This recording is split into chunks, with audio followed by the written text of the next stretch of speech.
ఎవరు ఎన్ని కుట్రలు చేసినా ప్రజల కోసం నిలబడతామని డిప్యూటీ సీఎం మల్లు భట్టి విక్రమార్క అన్నారు. తమ సంక్షేమ పథకాలతో మనుగడ ఉండదని ప్రతిపక్షాలు ఆందోళన చెందుతున్నాయన్నారు. ఖమ్మం జిల్లా మదిరిలో ఇందిరమ్మ ఇళ్ల పట్టాల పంపిణీ కార్యక్రమంలో భట్టి విక్రమార్క పాల్గొన్నారు. ఇందిరమ్మ ఇళ్ల కోసం ఒక్క ఏడాదిలోనే 22,000 కోట్ల రూపాయలు ఖర్చు చేయడం దేశంలోనే ఓ రికార్డని భట్టి అన్నారు.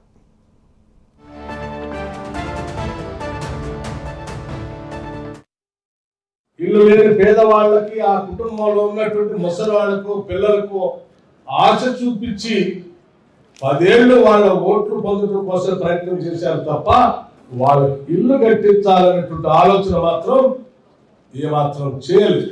కేవలం వాళ్ళ అవసరాలని మన ఓట్లుగా మార్చుకుందాం అనేటువంటి ఒక దుర్మార్గమైనటువంటి ఆలోచన చేశారు తప్ప పాలకులుగా ప్రజల ఇబ్బందుల్ని, అవసరాలు తీర్చుదాం అనేటువంటి ఆలోచన చేయలేదు. అందుకే 10 సంవత్సరాల్లో ఎక్కడ కూడా ఇందిరమ్మ ఇల్లు ఇచ్చేటువంటి కార్యక్రమాన్ని చేపట్టలేదు. చేపట్టకపోగా ఆనాటి గత ప్రభుత్వాలు, దానికంటే ముందున్నటువంటి ఉమ్మడి రాష్ట్రంలో ఉన్న కాంగ్రెస్ ప్రభుత్వాలు శాంక్షన్ చేసిన ఇందిరమ్మ ఇళ్లకు కూడా బిల్లులు ఇవ్వలేదు.